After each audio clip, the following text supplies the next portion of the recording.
Students, നമ്മൾ അയണോസ്ഫെറിക് പ്രൊപ്പഗേഷനിലെ ഒരു important പാരാമീറ്ററായ critical ഫ്രീക്വൻസിയാണ് നമ്മൾ പറയുന്നത്. അയണോസ്ഫിയറിന് പല ലെയറുകളുണ്ട്. D layer, E layer, F1 layer, F2 layer, അങ്ങനെ പല ലെയേഴ്സുകളുണ്ട്. ഓരോ ലെയറിലും ഉള്ള ക്രിട്ടിക്കൽ ഫ്രീക്വൻസി ഡിഫറെൻ്റ് ആയിരിക്കും. അതിന് കാരണം ഓരോ ലെയറിലുള്ള ഇലക്ട്രോൺ ഡെൻസിറ്റി ഡിഫറെൻ്റ് ആയിരിക്കും. ഇപ്പോൾ ക്രിട്ടിക്കൽ ഫ്രീക്വൻസി എന്ന് പറയുന്നത് ഇലക്ട്രോൺ ഡെൻസിറ്റിയെ ഡിപ്പെൻഡ് ചെയ്യുന്ന ഒരു പാരാമീറ്ററാണ്. അപ്പോൾ എന്താണ് ക്രിട്ടിക്കൽ ഫ്രീക്വൻസി?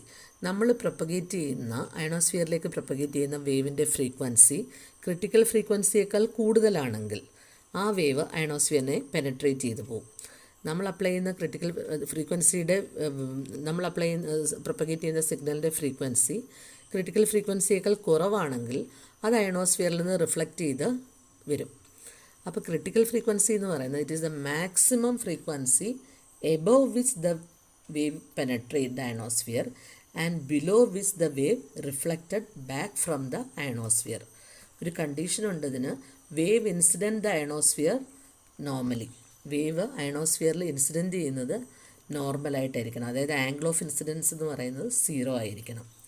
അപ്പോൾ നമ്മൾ പ്രൊപ്പഗേറ്റ് ചെയ്യുന്ന വേവിൻ്റെ ഫ്രീക്വൻസി ക്രിട്ടിക്കൽ ഫ്രീക്വൻസിയേക്കാൾ കൂടുതലാണെങ്കിൽ അത് അയണോസ്ഫിയറിനെ പെനട്രേറ്റ് ചെയ്തും ക്രിട്ടിക്കൽ ഫ്രീക്വൻസിയേക്കാൾ കുറവാണെങ്കിൽ അത് അയണോസ്ഫിയറിൽ നിന്ന് റിഫ്ലക്റ്റ് ചെയ്ത് വരികയും ചെയ്യും. അപ്പോൾ ക്രിട്ടിക്കൽ ഫ്രീക്വൻസി എന്ന് പറയുന്ന ഒരു മാക്സിമം ഫ്രീക്വൻസി, അയണോസ്ഫിയറിൽ ഒരു വേവ് ചെന്ന് റിഫ്ലക്റ്റ് ചെയ്യാൻ തിരിച്ച് റിഫ്ലക്റ്റ് ചെയ്ത് വരാൻ ആവശ്യമായി വരുന്ന മാക്സിമം ഫ്രീക്വൻസിയാണ് നമ്മൾ ക്രിട്ടിക്കൽ ഫ്രീക്വൻസി എന്ന് പറയുന്നത്. നമ്മൾ പ്രൊപ്പഗേറ്റ് ചെയ്യുന്ന വേവിൻ്റെ ഫ്രീക്വൻസി ക്രിട്ടിക്കൽ ഫ്രീക്വൻസിയേക്കാൾ കൂടുതലാണെങ്കിൽ ആ വേവ് അയണോസ്ഫിയറിനെ പെനട്രേറ്റ് ചെയ്ത് പോവുകയാണ് ചെയ്യുന്നത്. കുറവാണെങ്കിൽ ആ വേവ് അയണോസ്ഫിയറിൽ നിന്ന് റിഫ്ലക്റ്റ് ചെയ്ത് താഴേക്ക് വരും.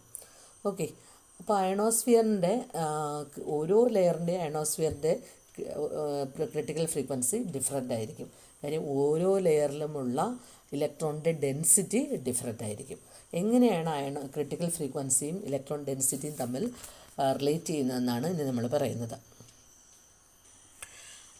ഒരു അയണൈസ്ഡ് മീഡിയത്തിൻ്റെ റിഫ്രാക്റ്റീവ് ഇൻഡെക്സ് മ്യൂ എന്ന് പറയുന്നത് √1 - 81n/f² ആണ്.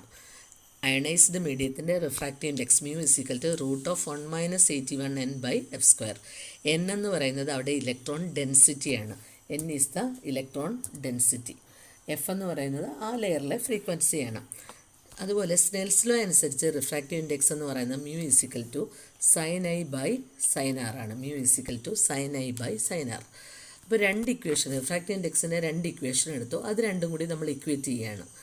Mu sin I/sin r √1 - 81n/f².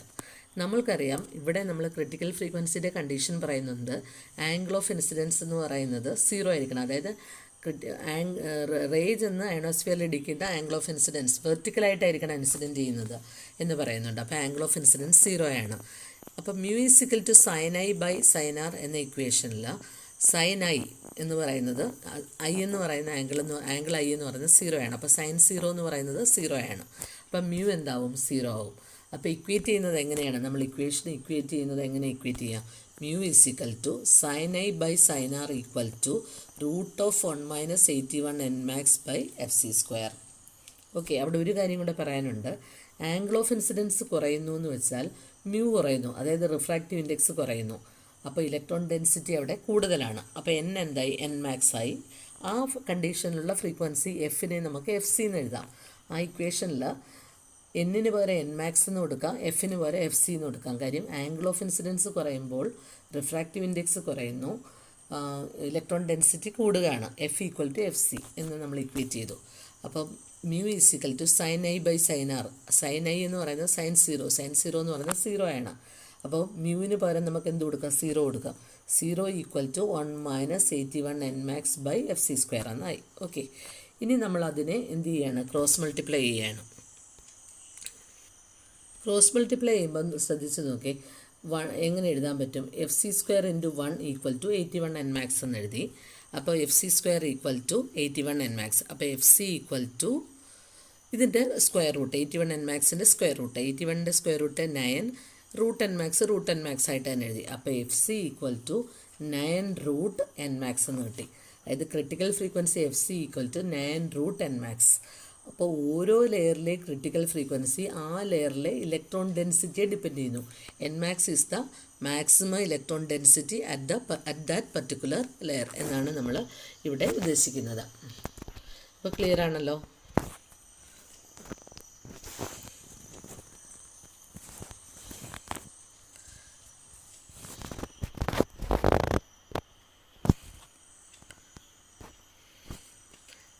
Critical ഫ്രീക്വൻസിയായിട്ട് relate ചെയ്തിട്ടുള്ളൊരു പ്രോബ്ലമാണ് അടുത്തത്.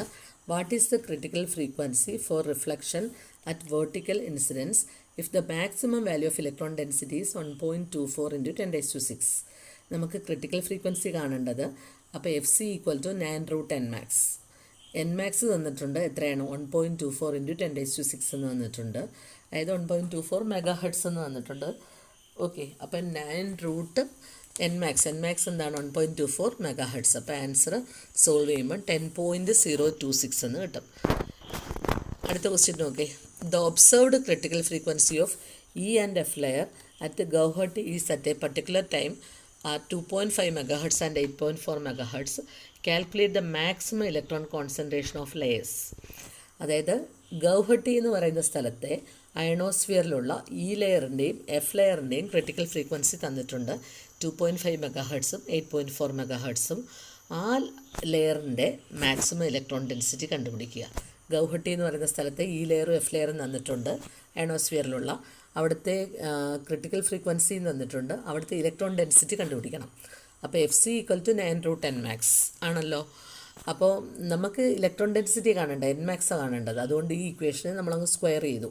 അപ്പോൾ എന്ത് കിട്ടി? FC² = 81 nmax. ഓക്കെ, അപ്പോൾ nmax = FC²/81. അപ്പോൾ ഈ ലെയറിൻ്റെ ക്രിട്ടിക്കൽ ഫ്രീക്വൻസി എത്രയാണെന്ന് തന്നിട്ടുണ്ട്? 2.5 MHz ആണെന്ന് തന്നിട്ടുണ്ട്. അപ്പോൾ അവിടുത്തെ nmax എന്ന് പറയുന്നത് എന്താണ്? nmax = FC²/81. FC²/81 എന്ന് തന്നിട്ടുണ്ട്. അവിടെ നമ്മൾ FC-യുടെ സ്ഥാനത്ത് എന്ത് കൊടുത്തു? 2.5 MHz കൊടുത്തു. അപ്പോൾ 2.5 × 10⁶² /81. ഈ ഇക്വേഷൻ നമ്മളവിടെ അപ്ലൈ ചെയ്തു. ഓക്കെ, അതുപോലെ തന്നെ F ലെയറിൽ നമ്മൾ എന്ത് ചെയ്തു? ഈ സെയിം ഇക്വേഷൻ തന്നെ അപ്ലൈ ചെയ്തു. അപ്പോൾ ഈ ലെയറിൽ 2.5 × 10⁶ ആണ് അവിടുത്തെ ക്രിട്ടിക്കൽ ഫ്രീക്വൻസി. അപ്പോൾ FC² എന്ന് പറയുമ്പോൾ 2.5 × 10⁶² /81. അത് സോൾവ് ചെയ്തു. അപ്പോൾ അത്രയും ഇലക്ട്രോൺ ഡെൻസിറ്റി. അപ്പോൾ number of electrons per cubic volume ആണ്. അതുകൊണ്ടാണ് m⁻³ cubic volume m⁻³ F ലെയറിൽ 8.4 MHz ആണെന്ന് ക്വസ്റ്റ്യനിൽ പറയുന്നുണ്ട്. അപ്പോൾ അവിടെ FC-യുടെ സ്ഥാനത്ത് 8.4 MHz കൊടുത്തു. MHz ആകുമ്പോൾ 8.4 × 10⁶ അങ്ങനെ കൊടുത്തു. അപ്പോൾ FC²/81. അപ്പോഴും കിട്ടിയ ആൻസർ m⁻³. അപ്പോൾ ഇത്രയും കാര്യങ്ങളാണ് ക്രിട്ടിക്കൽ ഫ്രീക്വൻസിയെക്കുറിച്ച് നമുക്ക് പറയാനുള്ളത്.